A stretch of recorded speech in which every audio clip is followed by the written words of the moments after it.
Amém.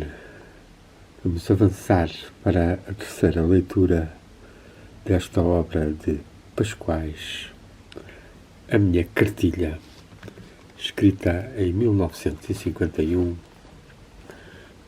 pouco antes de morrer, na qual resume o seu pensamento e os seus sentimentos, não que não tivesse já feito, em 1927, o seu livro das Memórias, no qual narra com grande sensibilidade muitos eventos e acontecimentos e sensibilidades e, sobretudo, pessoas que conheceu ao longo da sua vida. Então, com cerca de 50 e tal anos, agora, quando escreve esta obra, ele já tem 70 e bastantes e amadureceu. Já lemos 2 vezes até o aforismo 13 e vamos entrar no 14. Alguns cristais do Jerez e do Marão cobrem-no e saúdam-no. Que nos diz ele? Então, o crente absoluto, que acredita em Deus absolutamente, porque acredita em si absolutamente, pertence ao reino da família dos Turquemadas. Detesta os fanáticos, os intolerantes, os insociáveis, os Pedros ou Penedos que levam as questões até ao desenlace da facada. Detesto-os e admiro-os ao ver como é possível a fossilização em vida de uns miolos. Assim, o reino mineral surge no reino espiritual e o esqueleto num magricela como eu. Vemos aqui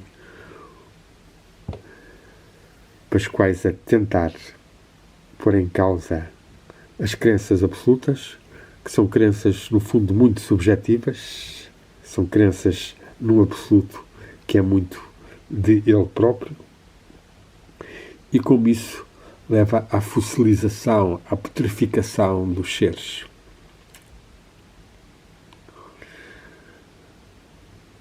O 15º diz-nos assim: se é possível a existência de Deus, dando-se à palavra existência um sentido ignoto ainda, Deus existe, tendo este verbo o mesmo sentido ignoto daquele substantivo. E o substantivo é menos verdadeiro que o verbo. A ação, eis a verdade.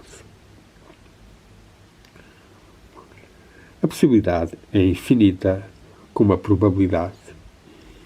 Isso é provável o possível. Temos a possibilidade incondicional, ou no infinito, onde o número dos acontecimentos diversos é também infinito. E temos a possibilidade condicional, ou no infinito. Isto é possível se... 3 pontinhos. O impossível só existe temporal ou localmente. O impossível aqui é possível acolá. E o impossível hoje é possível amanhã. As coisas são impossíveis possibilizados. E Deus, esse impossível supremo, não se possibiliza em nossa alma ou no infinito? Aqui destacamos esta parte final, onde Pascoais afirma com força esta capacidade do ser humano de descobrir, de possibilizar, de tornar real o que era potencial, o que era uma probabilidade, a divindade. Este é um ensinamento que vem desde os mistérios. Tinha uma fase de purificação, a catarse, tinha uma fase de iluminação e, finalmente, a visão, a epopeteia. E é para este nível mais elevado que todos nós devemos caminhar, mas poucos ainda o fazem conscientemente. Pascoais toca nestes níveis com regularidade. E avancemos para o 16º. Se o Criador existe, é no infinito, e por isso é fatalmente finita a criação, embora seja indefinida, como a minha própria freguesia, esse palmo de terra ilimitado. Nem se compreendem dois infinitos.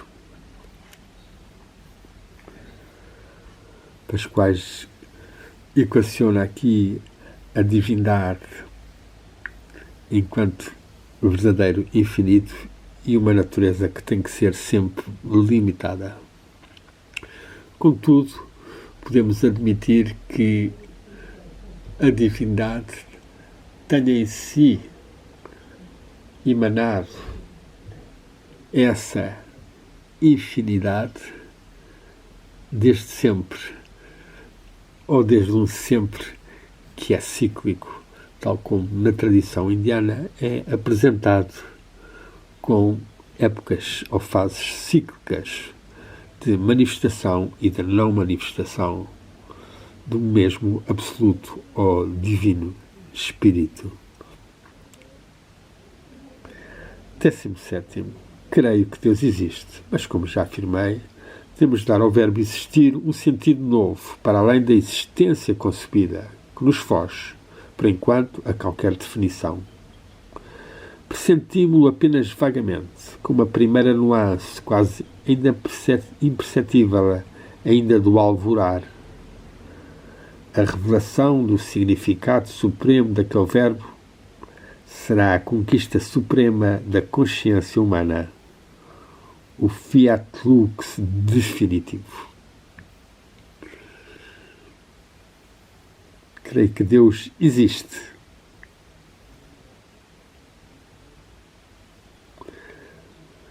Mas este existir, no seu sentido supremo, diz que será a conquista suprema da consciência humana, o fiat lux definitivo.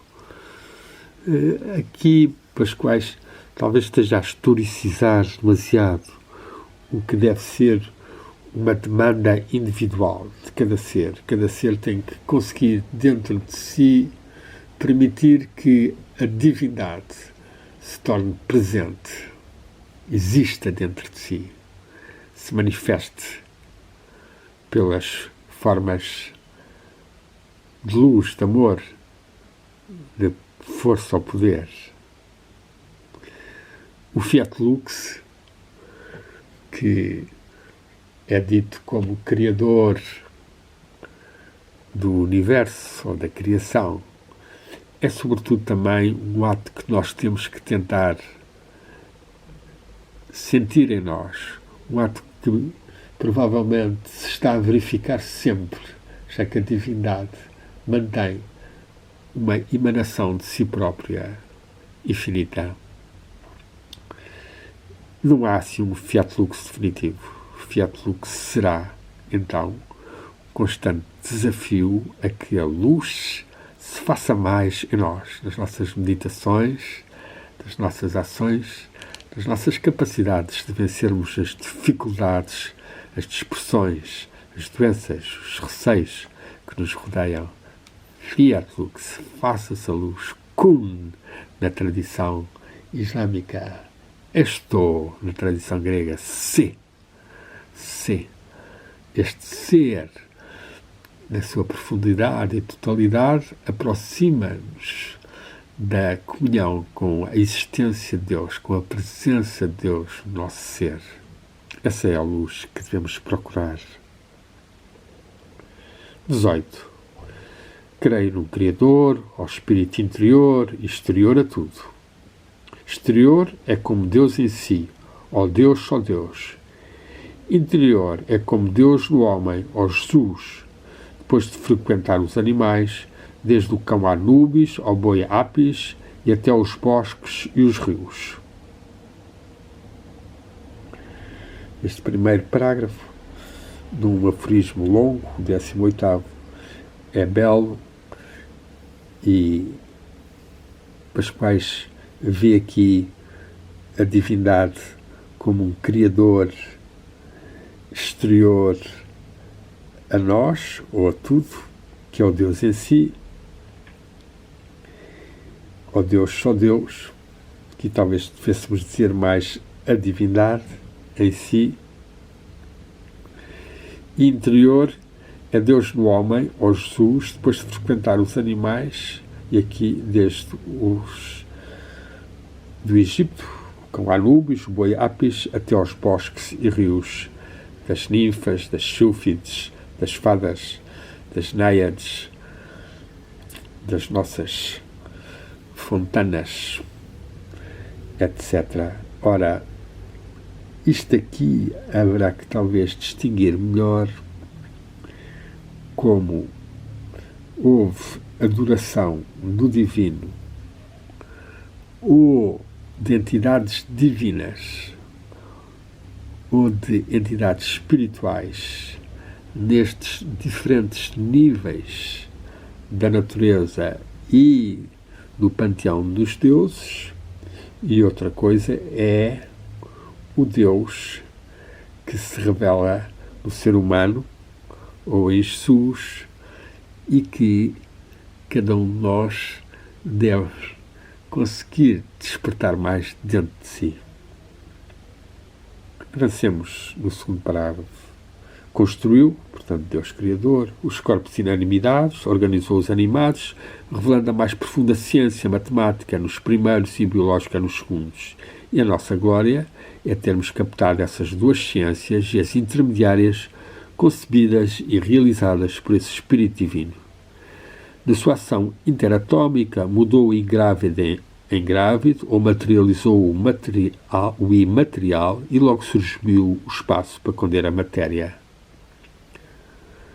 Na sua ação intercelular, derivante daquela, organizou os seres vivos, pondo em jogo a mais prodigiosa força anímica e científica.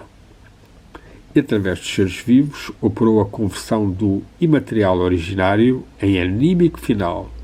Dois extremos que se tocam, fechando o círculo da existência como conhecida, ou fechando o círculo da existência conhecida. E surgiu o tempo em que se expandem os fenómenos ou nómenos psíquicos. Assim, o espaço deriva dos corpos e das almas, o tempo. Das almas, apenas conhecemos algumas manifestações, as mais banais ou acessíveis, e entre elas duas de destaque: a intuição orfeica e a razão aristotélica, a que nos desvenda o mecanismo das forças próximas, ou seja, a razão aristotélica, e a música remota das esferas, a orfeica ou pitagórica.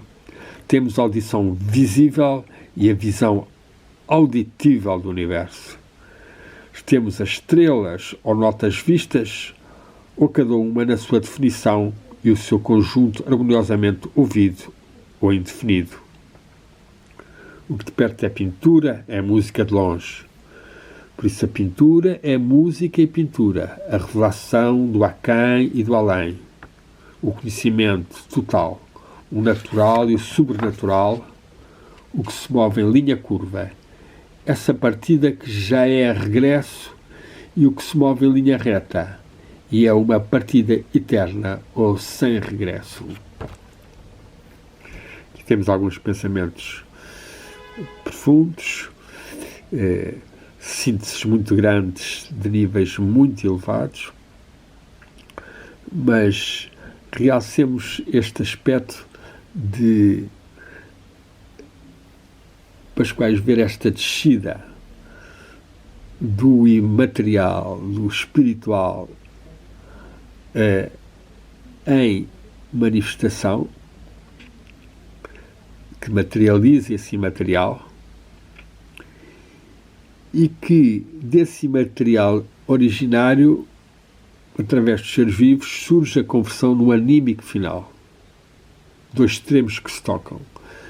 Aqui há talvez uma falha para não referir o espírito, faz apenas a noção de matéria, de corpo e de alma, quando haverá também que ter em conta que a verdadeira identidade do ser é o espírito. É possível que noutros aforismos pascuais avance para eles. De qualquer modo, estes níveis elevados das capacidades da alma que ele refere, a sua intuição orfaica, ou seja, relacionada com Orfeu, derivada de Orfeu, pela qual ele consegue sentir o que ultrapassa os seus sentidos naturais, sensoriais, e capta essa música remota das esferas, essa energia sentida enquanto vibração, enquanto música, e que, no seu nível mais profundo e interior, será aquela tão desejada voz divina dentro de cada um de nós, que no silêncio devemos procurar receber. O 19º aforismo diz-nos o seguinte: a ciência físico-química, tão perceptível na formação das coisas, e a ciência biopsíquica, tão notável na formação dos seres, afirmam a realidade de um espírito criador, isto é, de Deus. Que tudo, desde a matemática incluída nos penedos, à psicologia metida numa caveira, seja o produto casual de um jogo de forças brutas, não tenho estupidez bastante para acreditar em tal milagre. Aqui, Pascoais demarca-se claramente dos ateístas ou dos agnósticos, e, sendo discutível ou não a sua concepção de Deus Criador, ele considera que será um absurdo, uma estupidez no seu próprio dizer, pensar-se que tudo resulta do acaso, como muitos materialistas querem crer. Vou substituir agora a imagem de Pascoais por esta outra e avancemos para o 20º aforismo. Que ciência e arte da criação, o Santo Espírito é o supremo sábio e o supremo artista, macaqueado por Newton, Miguel Ângelo e Beethoven, pois o macaco é o animal mais próximo de Deus, para que a tragicomédia se projete no infinito, e o Cristo da cana verde e o da cruz sejam o mesmo Redentor, escarnecido e martirizado. As estrelas serão lágrimas ou risos? Lágrimas e risos. Aqui podemos ver Pascoais diminuindo bastante a capacidade criativa de grandes seres como Miguel Ângelo, Beethoven, Newton, considerando apenas como macaqueando o supremo sábio, o supremo artista, o Santo Espírito. É interessante ele aqui já referir não Deus, mas o Santo Espírito, talvez até inconscientemente pela proximidade de, ao referir estes nomes de grandes gênios, podermos afirmar que neles o Espírito estava mais vivo. O Espírito que provém de Deus, provém da divindade, tem capacidades outras que apenas o corpo animal ou o cérebro, e que nesses seres essa ligação entre o corpo animal e as capacidades sensoriais e mentais estava intensificada por um gênio, por um espírito individual de origem divina, e que podemos considerar também, se quisermos, numa dimensão coletiva, como um Espírito Santo que age nos seres e que nesses seres estava mais forte. Dentro desta linha da dualidade da manifestação, lágrimas e risos são o lote de uma manifestação em que, fatalmente, as limitações da matéria condicionam a plenitude do espírito e fazem sofrer as almas. O Cristo da cana verde e o da cruz é uma expressão também muito interessante, muito bela. Presumo que ele se queira referir ao Cristo do Dia dos Ramos, da entrada triunfal, mas trágica, em Jerusalém, e depois o da cruz. E lembremos como na nossa poesia popular a cana verde, o canavial, foi muito cantado enquanto forças vitais, enquanto forças da natureza e do amor e do crescimento, e que todos nós devemos cultivar face a todas as dificuldades para não fossilizarmos. Avancemos para o 21º aforismo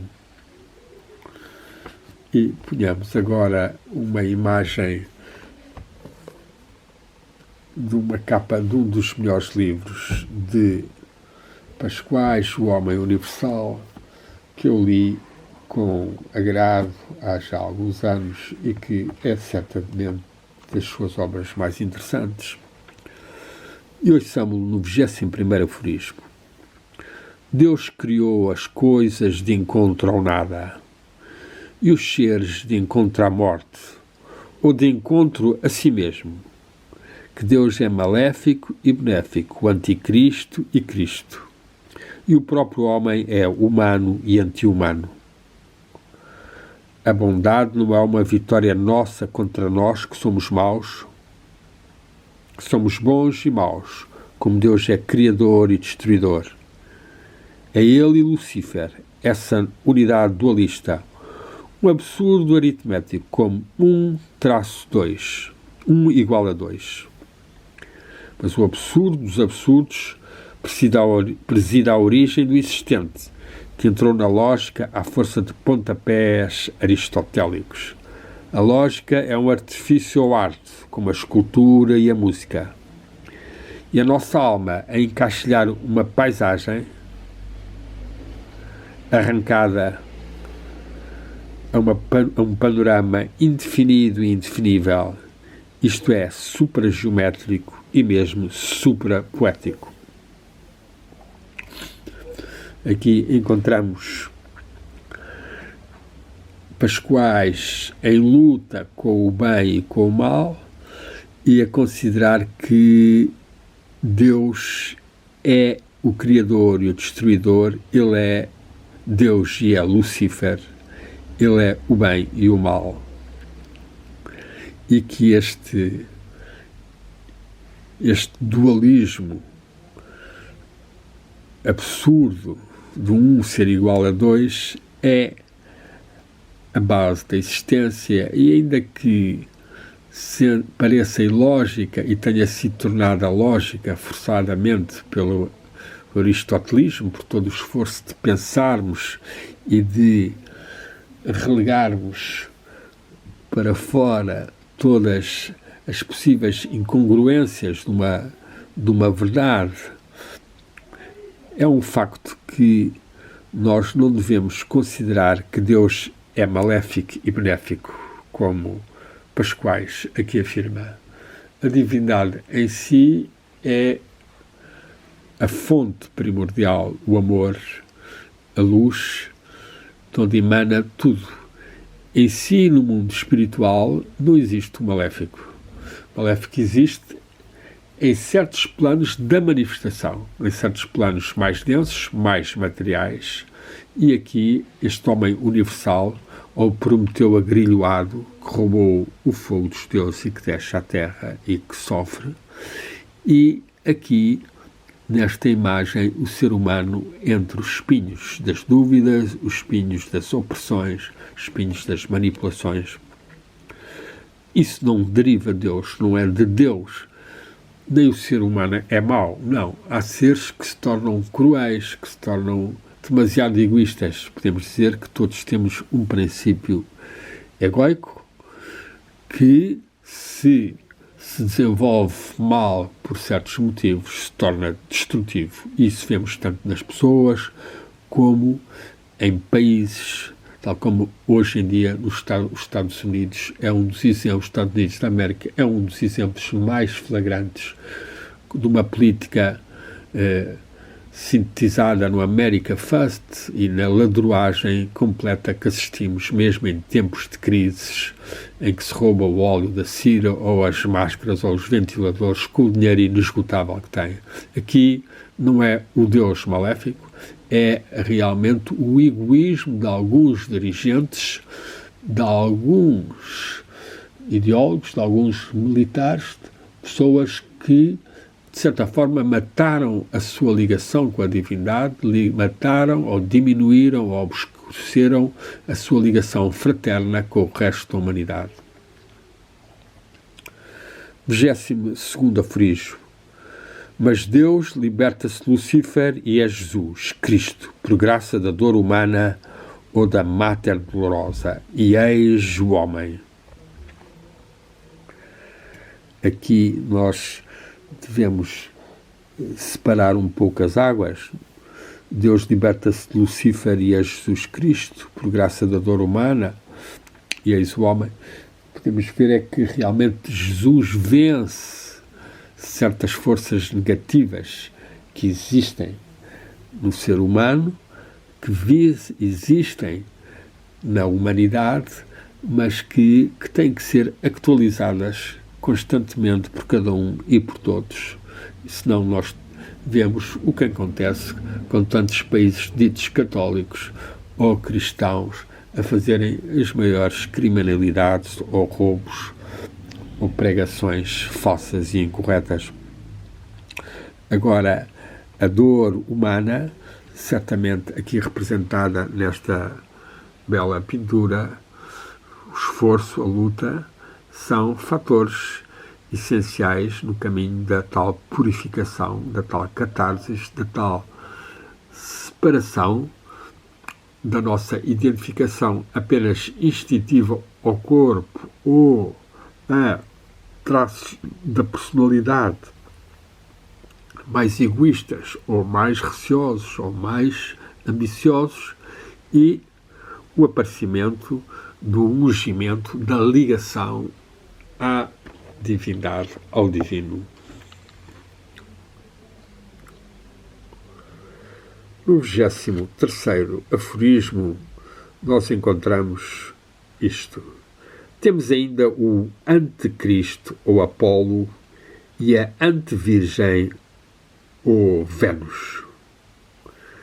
Liberto Cristo do anticristo, resta-nos libertá-lo ainda do anticristo, a virgem da antevirgem.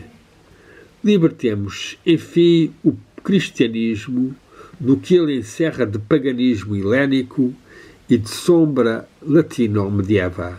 Atualizemos-lo para alcançarmos talvez um conceito religioso de vida mais em harmonia com a ciência atual.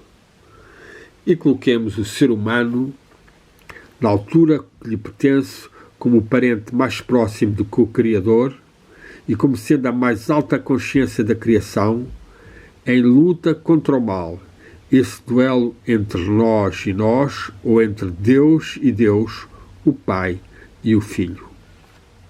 Este aforismo também é um aforismo bastante discutível de Pascoais, quando considera que realmente Apolo ou Vênus foram anticristos anteriores a Cristo, isso podemos admitir. Agora que teríamos que nesta altura libertar o cristianismo desse paganismo. Ora, Apolo, o deus do sol, Vênus, o deus do amor, são forças que certamente nós não podemos perder nem afastar. É claro que as formas mais negativas, apolíneas, da afirmação excessiva do eu, ou de Vênus, quando a Vênus deixa de ser a Vênus urânica ou celestial e é apenas a Vênus telúrica ou lasciva que predomina, e sabemos como a sexualidade, em vez de vibrar em muita gente nas suas dimensões mais sagradas, que podem chegar a pontos de comunhão com o Espírito e com grandes energias divinas, se tem degradado a uma mera excitação animal e a prazeres até por vezes perversos. Aí certamente que teremos que nos libertar, mas isso não vem do paganismo helénico, como Pascoais aqui, no fim da sua vida, parece, de certa forma, renegar um pouco o seu paganismo anterior. Actualizemos, diz ele, com a ciência atual e consideremos o ser humano como o parente mais próximo do Criador. É também uma afirmação que me parece incorreta, porque existem muitos níveis de existência, sabemos ainda muito pouco, e os parentes mais próximos da divindade, certamente que existem espíritos celestiais muito mais elevados do que o ser humano. É claro que, no nível da Terra, pois é natural que seja os golfinhos, seja as aves, seja os cavalos, não tenham a mesma capacidade de realização divina. Mas a mais alta consciência da criação não pode ser considerada. Depois tem esta parte final, em luta com o mal, esse duelo entre nós e nós, ou entre Deus e Deus, o Pai e o Filho. Aqui é uma questão que eu não vou pronunciar porque não tenho grande intuição como é que ele separa tanto o Pai e o Filho, tanto mais que sabemos que o que é o Pai, e se era pai e mãe, ou se era o Pai era a divindade, se era um nível da divindade, sabe-se pouco, sinceramente, e aqui em Pascoais pode ser que um dia consigamos perceber. Vamos avançar ainda mais um aforismo, para o aforismo 24, um aforismo muito longo, certamente com partes também complexas e discutíveis. Ou não fosse Pascoais um homem que cultivasse as sombras, título de um dos seus livrinhos de poemas. O dogma inabalável do cristianismo é o da consubstanciação, a presença real de Cristo na hóstia ou a do Santo Espírito na matéria. E a nossa alma não está no alimento do seu corpo? Este dogma inabalável do cristianismo, ser a presença real de Cristo e a consubstanciação, hoje em dia, e já o protestantismo pôs muito em causa, tudo isto, é evidente que podemos questionar muito uma determinada missa em que automaticamente, sempre que se realiza a missa, dá-se esse ato mágico de consubstanciação à presença real do Cristo, quando o padre, por exemplo, é um grande aldrabão, um grande vigarista, ou está a fazer aquilo muito mecanicamente. Não creio, não considero, e acho que a tal ciência que deve actualizar a religião deve ser aqui chamada e ultrapassado este aspecto de ser um dogma inabalável. Não. A comunhão, a transubstanciação ou consubstanciação depende muito do ato espiritual, da devoção, da aspiração com que se realiza, participando tanto o sacerdote como a Assembleia dos Fiéis, para fazer descer algum tipo de presença espiritual, seja de Cristo, seja de anjos, seja de santos, seja da espiritualidade de cada um, e que então torna essa presença do Santo Espírito na matéria. Esse Santo Espírito que é, de facto, o Espírito que está em cada um de nós, que pode esplender mais em cada um de nós se houver esse trabalho. Avancemos. O Espírito é na matéria, sem deixar de ser em si próprio, num outro plano desconhecido ainda, para além da existência e da vida, sendo ele, como é, incompatível com o existir e o viver. Aqui, Pascoais claramente mostra e confessa a sua ignorância em relação ao Espírito, que admite existir num outro plano, incompatível com o existir e o viver.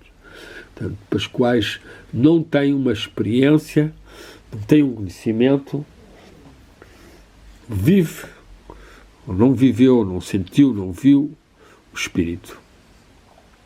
Quando a nossa inteligência penetrar nesse terceiro plano, alcançaremos a ciência total perfeita e no encantamento da luz plena ficaremos para sempre.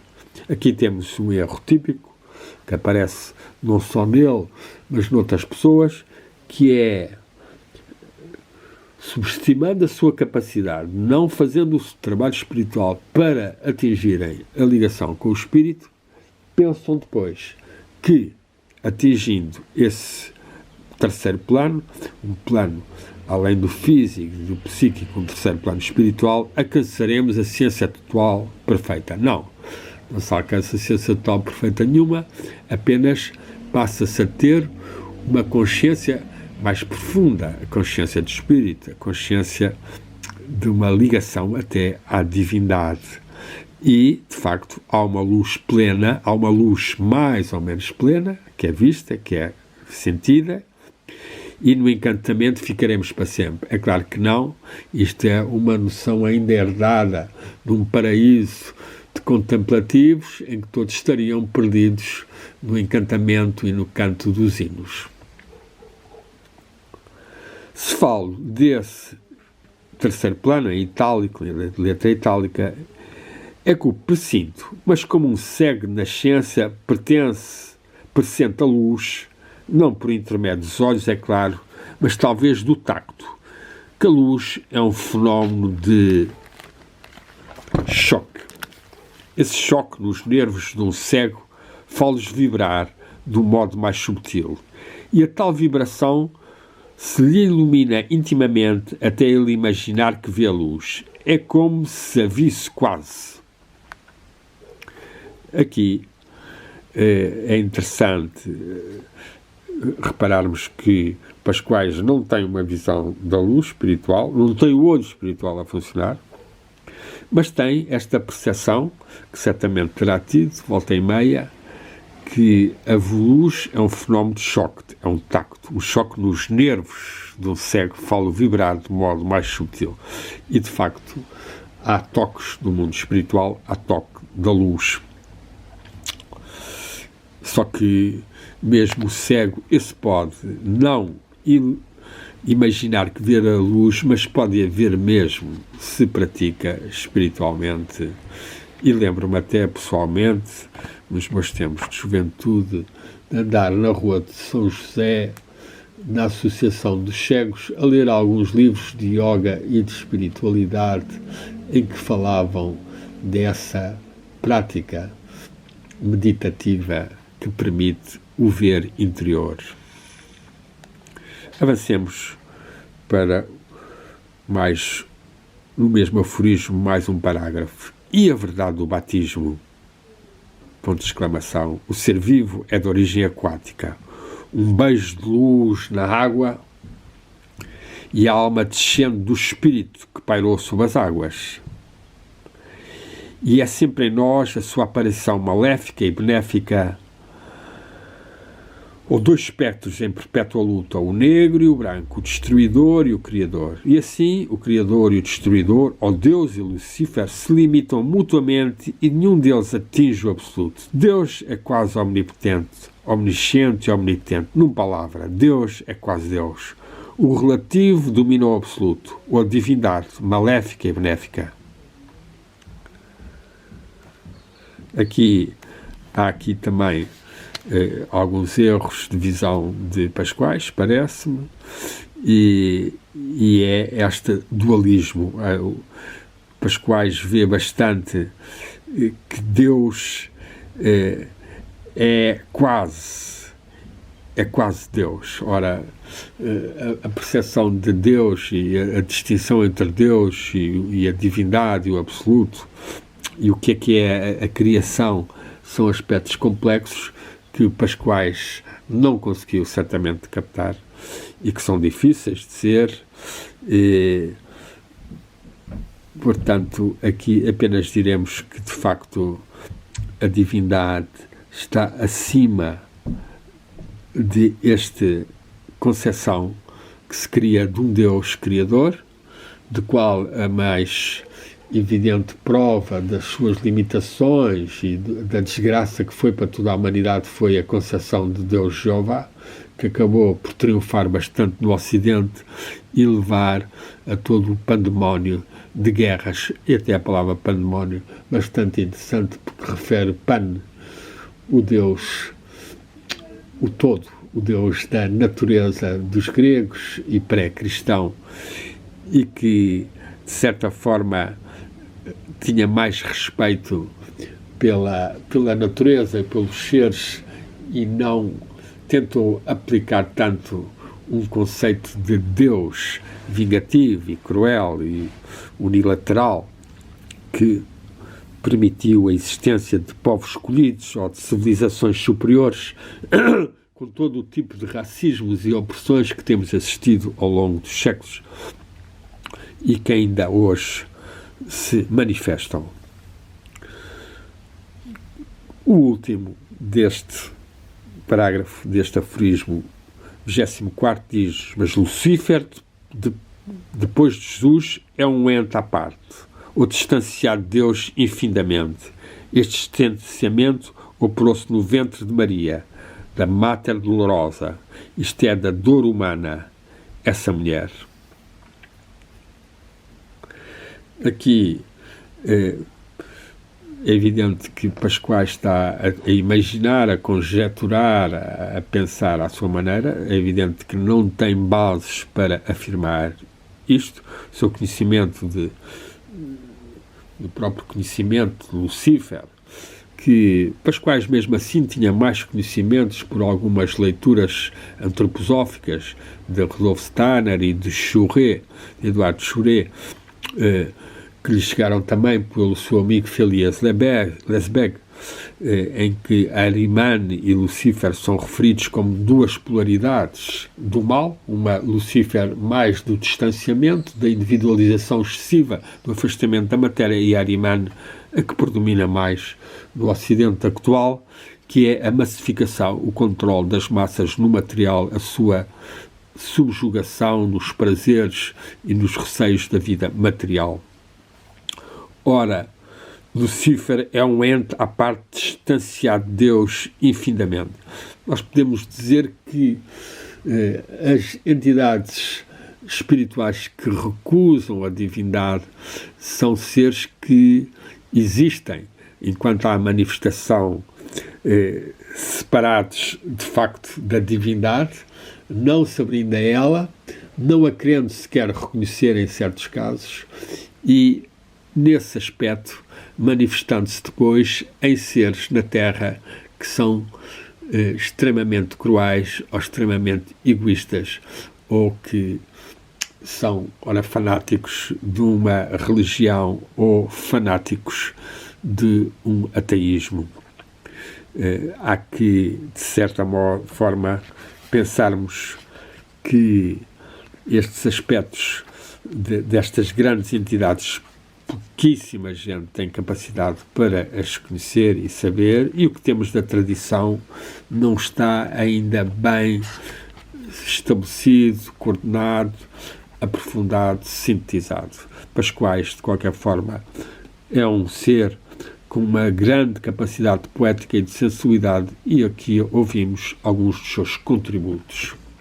Vamos terminar esta leitura, que já vai longa, agradecendo a Pascoal, à tradição espiritual portuguesa, desejando que onde quer que ele esteja, que a luz divina o ilumine a ele e a todos os que o inspiraram, e que eles nos possam inspirar também para que a divindade se possa manifestar mais em nós e o Espírito brilhar,